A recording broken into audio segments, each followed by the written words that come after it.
what kind of lessons learned do you have?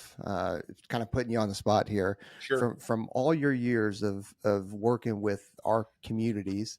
What kind of lessons learned do you have that you would like to share, kind of with the group, the audience that we have that are looking to join special operations?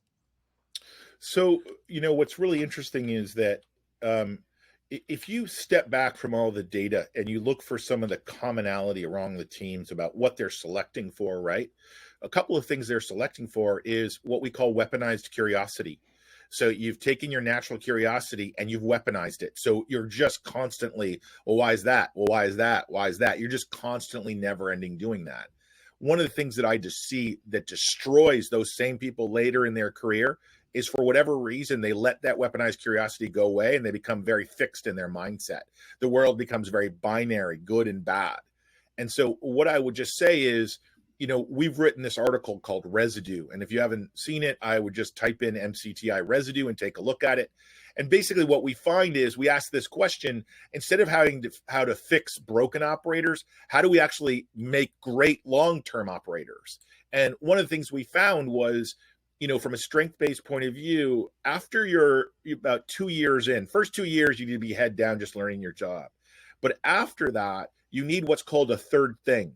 What we found is, if you just have family and just have work, if you lose one, you're likely to lose the other, right? And also, it makes you really boring. If you just have those two things, you become an incredibly boring person. So you need to join a rock band or a rugby league or woodworking or something where you're learning and being a beginner again all the time, where you're breaking stuff and you suck sometimes. And if you do that, it's both basically really good for your neuroplasticity, which will prevent things like Alzheimer's later on, but it also makes you a nicer human. You don't become that curmudgeonly jerk at the bar, right?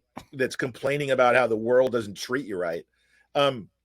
And so I would really say that. And the other thing that happens is, every team in the world, we would never be able to quantify this, selects for sense of humor. You've got to have the ability to not take yourself too seriously, right? Whatever selection you're doing, whether it's a long walk or a long abuse, you have to have a sense of humor, right? You have to have this idea, like, when things are really bad and then it starts raining, you got to turn to your buddy and go, "Oh, good, it's raining. I was hoping we get the full trifecta." But you'd all laugh in that situation, right? Like, even though you were broken, tired, you haven't slept in 3 days, those are the kind of humor, right, that binds everyone and brings everybody together. So you need those two things, but you need them throughout your whole career. So if you lose your curiosity and you lose your humor, man, the runway does not look good for you. Well, I think that's why so many people have found comfort, I guess, or discomfort in Brazilian jiu-jitsu. I think that's why that has taken off, because you get humbled every single day. That's right. And you're starting from scratch. And I mean, you do see a lot of middle-aged dudes, and women just jumping in that. They're like, all right, well, this is something new. I need something. I mean, 100%. Aaron, you go all the time. What is it? What would you say the ratio is in terms of, at least middle age?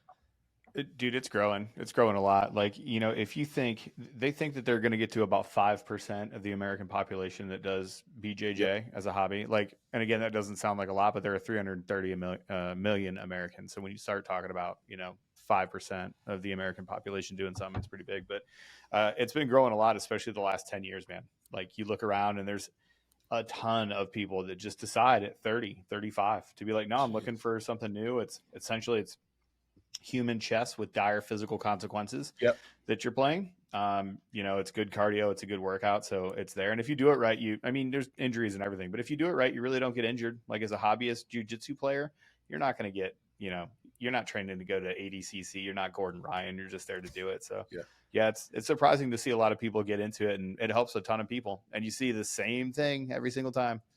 The spazzy white belt addicted guy that goes 15 times a week for the first 2 years he does it is definitely just a thing for a reason, because people connect with it, brother. And then they're saying os and wearing their hair in a man bun. I don't know. Weird stuff happens, bro. Weird stuff happens. And I would also say to people who are listening is, you know, a lot of guys that we work with physically have been broken over the years, or they're aging out of some of the more kinesthetic kinds of things like BJJ. And so to it doesn't have to be that. It could be Tai Chi. It could be cycling.